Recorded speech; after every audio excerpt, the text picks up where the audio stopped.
What's going on, everybody? Welcome back to the channel. In today's video, we're going to be diving into some of the meta decks that, we're currently kind of at the top of the meta overall when it comes to Arena Standard, and kind of diving into them and making some upgrades with the new cards from Dominaria United. I will be doing videos on the new decks and some new ideas as I get into Arena and I'm able to do some playtesting. But with these decks, because most of the card bases are pretty established, I do think I can kind of swap out a couple of the cards that are rotating out and replace them with some of the newer cards from Dominaria United, or some cards that maybe didn't make the list initially but will make the list again.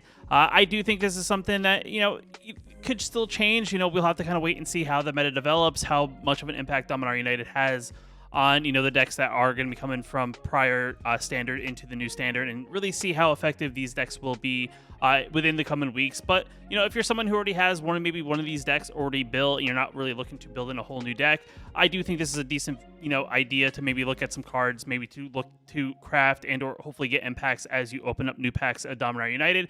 With that being said, let's just dive into the decks and let's start talking about them. All right, so the first deck up is going to be Mono Green, and I do think this is one of those decks that this will still see a presence in Standard in one way or the other. I just made a rough pass at kind of replacing some of the cards that have left the deck come rotation. We lose the snow lands, we lose the creature lands, we lose some of the fight spells that were definitely very, very good. But, I went ahead and I made some replacements, and I think I added some cards that will definitely, change up the deck a little bit, but I do think are decent fits, in a mono green deck when you have a very limited, big stompy style creatures. But overall, I'm pretty impressed with, what I came up with. So, the deck is pretty straightforward. We have 4 copies of Ascendant Pack Leader. This is like a main card, I think, for a mono green deck, which is, a card that will be able to be played on the 1-drop. We also include the new card Tail Swipe, as I do think this is going to be a good fight spell. It's a spell that you can play on your opponent's turn and don't get the benefit of the +1/+1 until end of turn, or you can play it during your main phase and get that additional +1/+1 and then fight a creature at instant speed, which is definitely good. Then we added Tameo Safekeeping at 4 copies. I think in Mono Green, this was kind of like a balance between this and Snakeskin Veil. Now we're just going full Tameo Safekeeping. Just because we lost that Snakeskin Veil, Tameo Safekeeping is kind of that added benefit of giving it hexproof and indestructible and gaining 2 life, but we don't get that additional +1/+1 counter. But I still think this will be a decent, 1-drop protection spell to protect one of your creatures. I did do a one-off of a Bite Down, as typical mono green decks did play another fight spell, but there really aren't any other really good fight spells that I do think get some added benefit. I just added in 1 Bite Down just because it's one of those cards where you don't really fight a creature, you just deal some damage at that creature, and one-off is not going to really break the deck overall, and this is definitely probably a card that you could take out if you really don't like it and how it plays. But I figured I had 1 card left. I just figured I had 1 additional way to kind of kill a creature with your creatures without actually having to attack. I also added in the new card Lana War Loam Speaker, and I do think this is actually going to be really good for mono green, not only for the ramp effect that it can tap down from mana and produce 1 mana of any color. Though we are a mono green deck, we're not really needing mana of any other color. But I like the secondary effect, the fact that you can tap it, make a target land we control 3/3 elemental creature with haste until end of turn. It's still a land and activate only as a sorcery. That is the thing I'm kind of liking with this card, and it fits very well with mono green because you can play this on turn 2. And then all of a sudden turn your land into a creature and swing in if you think you have an opportunity that it's not going to get spot removaled or chump blocked or something like that. I do think this is going to be a good way to kind of make up for the fact that we lost creature lands. At least this card will turn your lands into creatures, which is definitely, I think, a good card to kind of have in kind of like an aggro style deck like this. Then we move over on to the 2-drops.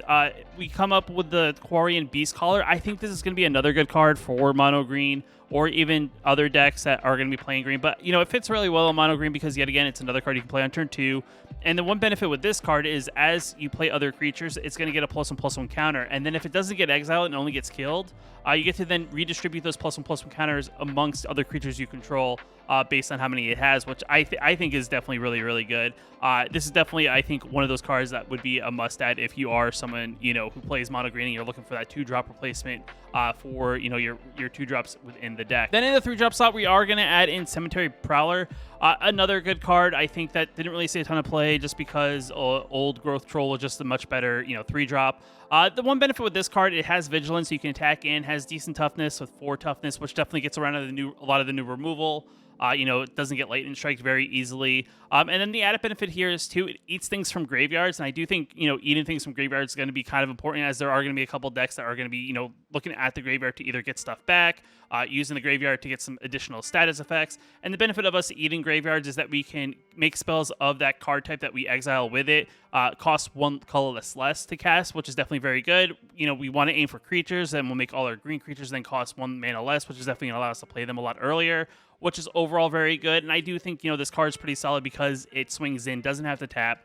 So it doesn't get like something like a Wander and Emperor to it if, you attack in with it, because you don't have to tap it. Then moving on, we also added in Junkin Defends the Temple. This is a saga that I think saw some play, but yet again, kind of like Prowler, there really wasn't too much room in that 3-drop slot. And I do think this is kind of like, sometimes you saw it, sometimes you didn't. It's a 3-mana saga that initially creates a 1/1 human 1 creature token that you can use for ramp. Chapter 2 is you get to put a +1/+1 counter on up to each of up to 2 target creatures, which is definitely very good. And then on top of that, you get to flip it into a creature. And I believe the flip effect of it, if I remember correctly, it's one of those things that when you play a creature, you can pay X mana, and I believe that creature then comes in the battlefield with that many additional +1/+1 counters, which is definitely going to turn any creature that comes in after you get the saga creature out on the battlefield that much, it's going to make it that much stronger, which is definitely be very good, whether it's one of our smaller creatures or even one of our bigger creatures. I think this card syncs up pretty well with the deck overall. Then we go into the Unwoven Oddity. This is a card that hasn't really changed too much in the fact that, it's a 4-mana, 4/4 trample haster, so attacks in immediately. Definitely a good aggressive card. And then on top of that, if we have mana to sink into it, we can always flip it over, making it 8/8 and still has trample, which is awesome. Then we move into the Defiler of Vigor. I think this is another good card. You play like a Prowler, you exile a creature card, you play this on turn 4, set yourself up for a pretty solid turn 5. The idea here that you can pay life as instead of paying the green mana cost of spells that you're trying to play. It's a 6/6 trample, and then on top of that, whenever a green permanent spell is put, you cast a green permanent spell, you get to put a +1/+1 counter on each creature you control. So the creature doesn't even have to come into play. Even your opponent counters it. You'll still get distribute +1/+1 counters across the team, which will definitely, overwhelm your opponent pretty quickly if they can't really deal with it. On top of that, we actually invoke the Ancients. I think this is a pretty solid 5-drop card that you can add into the deck, because the added benefit here is you get 2 4/5 spirit creature tokens, which are definitely very good. Either they have Vigilance and or Trample, both, very, very good, depending on what the matchup is. I think this is kind of a card that I think, mono green decks slowly adapted into. I don't know if this is one that initially was in a lot of mono green decks, but it's still a pretty solid mono green card. It's a 5-mana, you get 2 creatures out of it, which is definitely pretty sweet, and they're both 4/5s, which is definitely awesome. And then I did a one-off just because I'm unsure, how effective this is going to be. It really depends on how the meta develops. But I added in 1 Silverback Elder. It's a 5-mana 5/7 that whenever we cast a creature, we get to choose one. We get to destroy target artifact or enchantment. We get to look at the top 5 cards of our library and put a land among them onto the battlefield tapped, put the rest in the bottom of our library, or gain 4 life. I do think those are all pretty good, and I think the idea here, we do get some, other ways to remove some things. In case our opponent plays any sort of way to, exile one of our creatures with an enchantment, we have a way to maybe possibly exile, remove that enchantment from the battlefield, get our creature back, which is definitely pretty sweet. But overall, I think it's a pretty decent card, and it's definitely something like it's a one-off. I don't think you need to have 4 or 5 4 copies of it in your deck. It's not legendary, but you could play multiple if you wanted to. And really, it's one of those things that we could increase as we see how the meta develops. And it's definitely, one of is definitely good to start with. And then moving into the mana base, it's I believe 24 lands. We have 23 forests, and we have 1 Boseu who endures all. You can increase it to 2 Boseos if you want to, but for the most part, monocolor decks really don't have any other lands they really need to play outside of the legendary lands. You don't need to play dual lands. We're not really trying to splash too much into the deck. We're just trying to keep it very simple, very mono green. And I think this list is definitely something that, as we kind of see how the meta develops, it's definitely a good starting point if you are someone who's already played mono green and have a mono green deck built that you're not looking to replace a whole new deck with a brand new deck. So definitely a good deck to maybe start out with if you are someone who's a big fan of mono green. Next deck up is, I think, one of those decks that I feel like will get very frustrating because it doesn't really, really gain too much from the new set. It is a deck that will still be around in some form or manner, and that is Selesnya Enchantments. It's a good deck. It plays a lot of cards from, really one set. Kamigawa introduced a lot of enchantment sagas to the meta in that sense, and that's why it doesn't really lose too much. There's a lot of good stuff that's in this deck. And the idea here with this deck is that I'm kind of trying to play that more balance of playing, a bunch of enchantment creatures, as well as trying to play a good balance of enchantments, and really just take as much advantage of Hallowed Haunting as I can. with the deck. Really, like I said, there aren't really too many cards that really got added to the deck, as you know, like I said, the deck was already consistent of mostly cards from Kamigawa, as we really didn't need to replace too much. You know, we in the 2-drop slot, we have Circle Confinement as like a kind of a spot removal spell on early, you know, game creatures.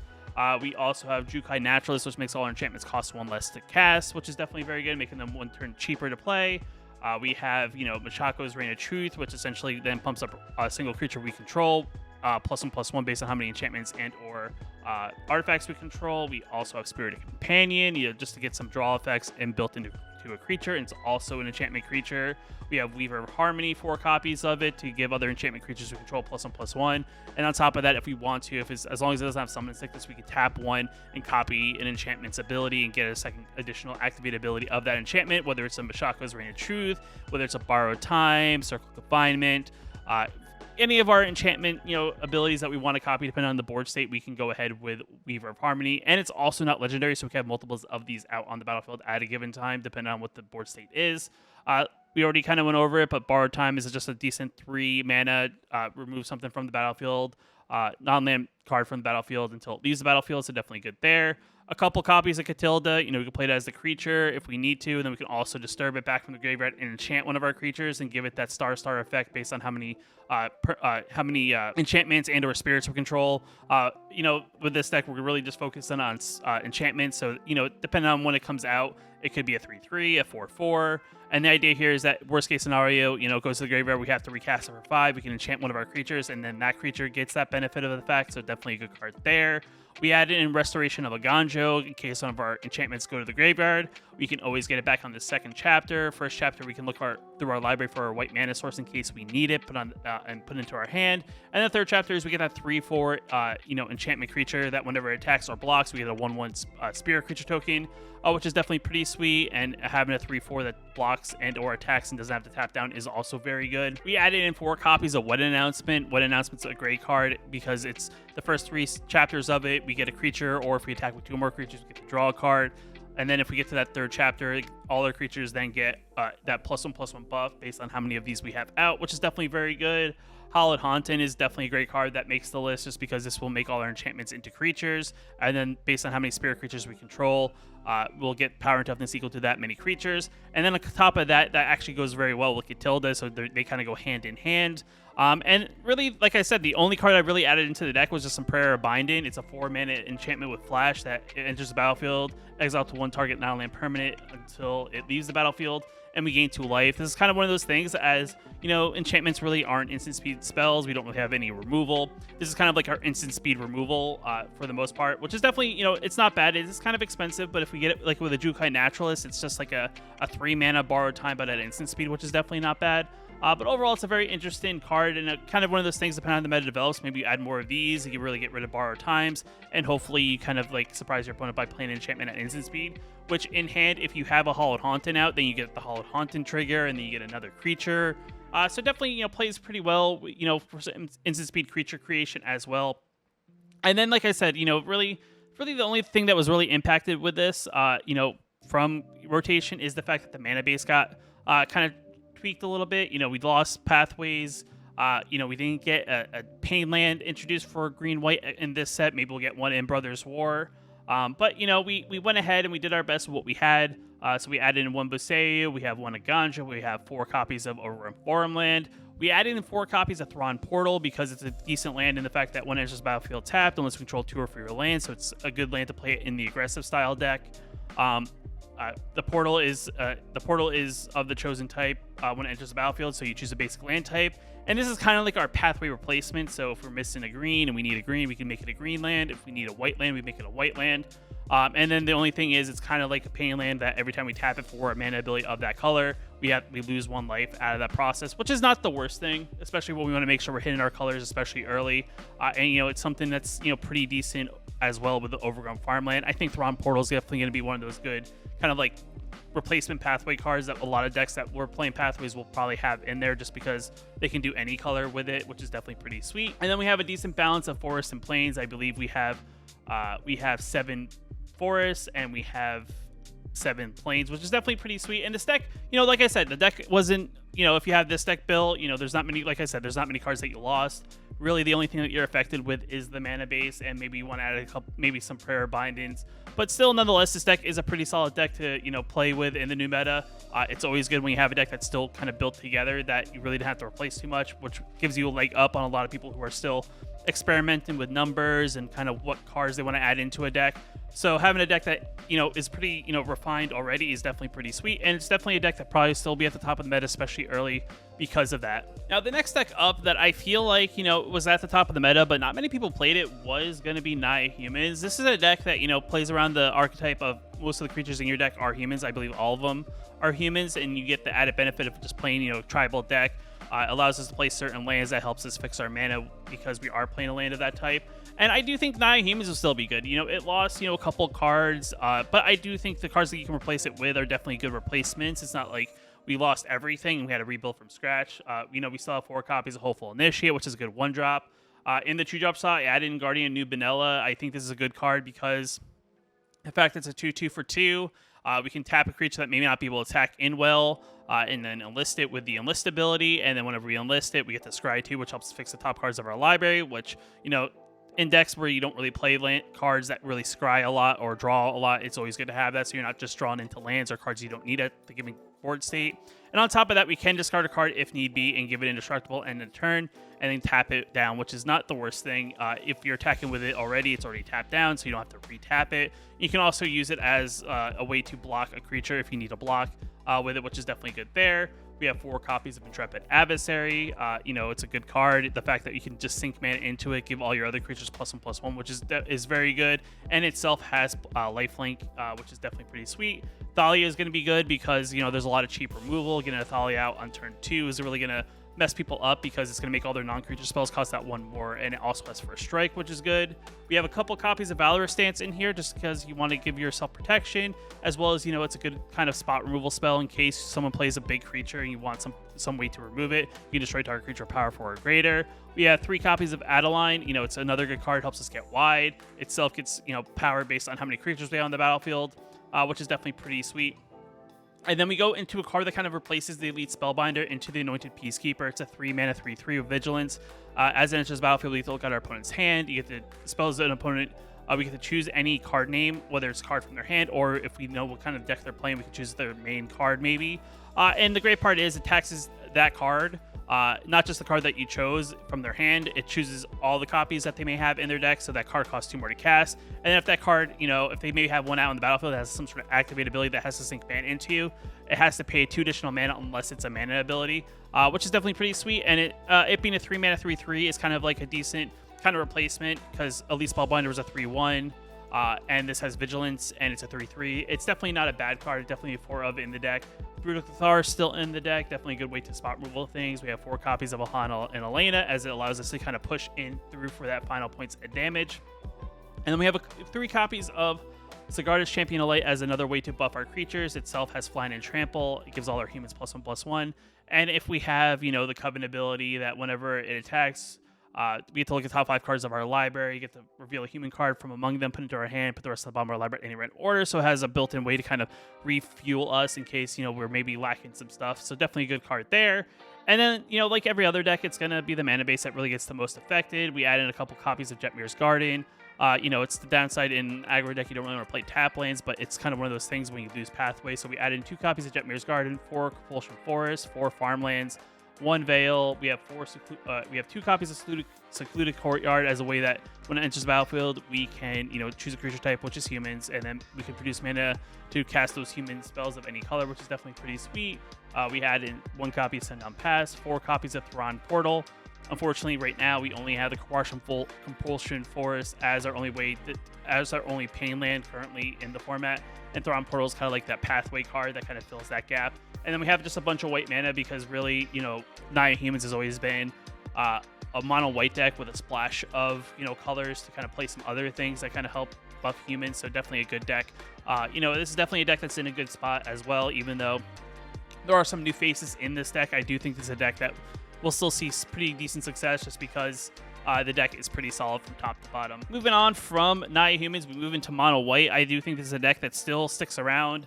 I think this deck is pretty sweet. There are some good cards that this deck got that even though they lost some good cards, they got some good cards that really replace some of those cards. You know, kind of like the last deck, we're going to start out in the 1-drop slot with Hopeful Initiate. We move into a couple copies of Fateful Absence just as a way to kind of spot removal. Because, you know, the one downside is we lost Ascendant Spirit, so we only have Brutal Cathars as ways to remove things, so it's definitely a good way to have some other additional spot removal. So a couple copies of Fateful Absence is definitely not bad to have to get something out of the way. We have 4 copies of Guardian New Vanilla, just a 2-mana 2/2 with the Enlist ability, and definitely pairs very well with the mono white style deck. We have Intrepid Adversary at 4 copies as well. You know, very solid card that just kind of takes over the game if we are able to pump the creature at least once or twice because it makes all our other creatures bigger. Thalia to disrupt, you know, your opponent's non-creature spell curve, makes all their burn spells cost 1 more, all the removal spells cost more.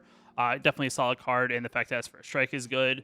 We have Adeline as well, just, you know, very powerful. We have a very decent curve, very low curve. We definitely could have a couple creatures out before this even comes out. And it can come out into the battlefield as a 3/4, 4/4, depending on the board state. Definitely is a very solid card at 2 copies. Just like the last deck, we also have 4 copies of Anointed Peacekeeper. This is kind of like our Elite Spellbinder replacement. This is a good card to have because maybe your opponent hasn't done much. You kind of want to take a look at what they're doing, and also taxes them is very good as well. Just like I said before, the only downside to it is once it leaves the battlefield, that tax is gone, unlike Elite Spellbinder where that tax is permanent until you cast that spell. So the only downside, but still it's a solid card nonetheless. We've been out into the 3-drop slot with the Brutal Cathars, 4 copies. Definitely a solid kind of, you know, get rid of that creature out of my way. If it goes to nighttime, you get the 3/3 for a striker, which is definitely very good with the protection so that you have to pay 3 life in order to remove it that way. Definitely a solid card there. We add in a couple copies of Prayer of Binding. I think it's definitely a good way to kind of surprise your opponent because it's also 4 mana. So your opponent may be thinking, well, you know, it's a 4 mana. I feel some stick. Maybe they think it's a Wandering Emperor, but in secret, it's really a Prayer of Binding, and you gain a little bit of life out of it, which is definitely not bad. You have Sarah Paragon here, which I think is another solid card that fits very well with this deck. Outside of Wandering Emperor and Prayer of Binding, everything else we have in our deck costs 3 mana, mana value 3 or less. So the good thing about this card, it's a 4 mana 3/4 with flying. That once during each of our turns, we may play a land card from your graveyard and or cast a permanent spell with mana value 3 or less from the graveyard. If you do, it gains whenever it dies again, it gets exiled instead, and you would gain 2 life. So Sarah Paragon is going to be I think a game changer for mono white. This is a really good card. I think the pre-orders for this card for like how much it's going to be is already going up. It's a solid card and it fits super well, I think, in this archetype just because, like I said, everything in this deck is cheaper than 3 mana. So you're going to be able to recast anything that would die throughout the game. And then the mana base, because it's a monocolor deck, just like mono green, is pretty straightforward. We have a bunch of planes, and we have 2 Aganjo Seats of the Empire. So, you know, definitely pretty easy mana base to craft or have in case you are someone who's maybe looking to play mono white. I think from top to bottom, this deck is, yet again, set to do very, very well in the early standard. It could be a deck that will still stick around because it has a lot of good tools. And if anything, it will only get better as they print more cards that may be replacing some cards that are okay, but not really the greatest, you know, cards to kind of fill out that curve. But very, very good deck. And the last deck up is kind of like, you know, this is kind of the deck that you were suspecting. This is the best deck of the format, you know, in the past few months. It is Boros Burn. I don't think this deck is going anywhere. It does lose a few pieces, but it doesn't really lose anything that really deters the deck at all. If anything, I think the deck got a lot better. Just for a couple of the new cards that got printed. You know, in the 1-drop slot in Boros Burn, we have the Hopeful Initiate. It's kind of like the big 1-drop play. For the red 1-drop play, we have the Kumano Faces of Kakazan, just because it deals 1 damage to the opponent and or the Planeswalker if they control. It gets a +1/+1 counter on creature you play on turn 2. And on turn 3, you get a 3/3. You get a 2/2 creature that has whenever source you control deal damage to a creature. If it would die, it gets exiled instead. Very solid enchantment. Definitely one of the reasons why this deck is so good. One of the cards I'm experimenting in the deck is Phoenix Check. It's a decent 1-drop that you can play on turn 1. Has flying, it has haste. It can't block. I mean, really, when you play Boros Burn, you're not really trying to block anyway, so it allows us to be aggressive. And in the late game, if it does, you know, get killed, if you attack with 3 or more creatures, you can pay 2 mana, get it back on the battlefield, tapped and attacking with an additional +1/+1 counter on it, which is definitely pretty sweet. And it's definitely another good way because, you know, we lose some of those, we lose our creature land. This may be another way to kind of get that be much more aggressive against your opponent. Definitely a good solid 2-drop. We have 4 copies of Play with Fire because it's a good spot removal spell. It's like a shock plus a benefit, which is definitely good. If we point it at a creature, we just deal 2 damage to that creature. If we point it at their face, we get to also scry on top of that. Bloodthirst the Adversary still here. You know, it's a 2-mana 2/2 haster. In the late game, we can always pay the 5 mana, play additional spell from our graveyard, and then it gets additional +1/+1 counter based on how many times we paid that 3 mana. Definitely a solid card there. I added in a couple copies of Guardian New Vanilla. I think this is a decent 2-drop. You could also do like the Sun Gold Champion or whatever it is from Midnight Hunt as another 2-drop. But this one I found interesting here just because it's a good way to, maybe you don't have a good attack, but if you can tap a creature as you attack him with this one, give this power, and then kind of give it indestructible, it's definitely a good way to kind of get that damage in, and then your opponent has to either chump block it or take it. So just in case you get into a stalled board state, I think Guardian New Vanilla helps you push through that. And on top of that, like I said, you know, you can discard a card. If you have a Phoenix Chick that you're not playing, you can always discard Phoenix Chick, and then in the late game, you can always recast Phoenix Chick when you have a pretty decent aggressive attack, which makes it a pretty decent card, I think, to have in the deck, even though it doesn't have haste or anything crazy like that. You know, we lost Royal Eruption, but we did gain Lightning Strike. I think this is an upgrade as well, because we now have a 2 mana, 3 damage to any target removal spell, 3 damage to the face, 3 damage to a creature. Definitely a solid card at instant speed overall. Still got the 1 copy of Valorous Stance as that way to give indestructible and or destroy something with 4 mana or our 4 power or 4 toughness or greater. We have 4 copies of Brutal Cathar to get rid of whatever's on our way on turn 3. We also have 4 copies of Sunrise Cavalier. This is another good 3 mana 3/3 Trample Haster. Gets +1/+1 counters on it whenever it switches from night to day or day to night. We Thunder and Raiju, which is kind of like a way to help us finish off our opponent, because whenever you attack, you get to put a +1/+1 counter on target creature, and then you deal X damage based on how many modified creatures we control. And you know, it's a good 4 mana card. And outside of that, the mana base is also what got affected. You know, there are some things we did have to make some sacrifices for. The one thing, like I said with some of the other decks, is that we didn't get support with all the colors when it comes to the dual lands. For what dual lands would exist, so that's the one downside to the deck. So we are playing, you know, 1 Aganja, we're playing 2 Sokazans, we're playing 4 copies of Sundown's Pass. Thankfully, we have Thrawn Portal, so this is like our, you know, replacement pathway card for the deck, as we can choose the land type that we need, and it also comes to battlefield untap on the early turns of the game, which is definitely very good.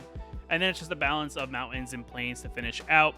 But still, I like I said, you know, with all these decks, they really didn't lose too much. They still have a decent portion of what makes the deck good. And I do think some of the cards that we got to replace those cards are definitely very solid as well. But, you know, I'll have all these decks linked down in the description below if you want to check them out and port them into Arena. Kind of see what you're missing from the new set, maybe from what you already had. I will note before you kind of look at the links and be like, wait, you have them in the wrong spot, is I was actually making them on my Aether Portal profile, and I kind of mixed them up when I was creating them in each tab I had created, because I had them all open at the same time. So I kind of mixed them up, and then I renamed them, but unfortunately the URL kind of had to stay the same. So don't disregard that if it does say that they're different. But with that being said, if you like the video, hit that like button. It definitely helps out a lot. If you're new here, you want to know I post new videos on the channel like this one, hit that subscribe button, and I'll see you in the next video. Just want to give a special shout out to the channel members here on my YouTube channel. You can also become a channel member yourself down below the video, hitting that join button. It definitely helps out a lot, and I just appreciate you guys for your support.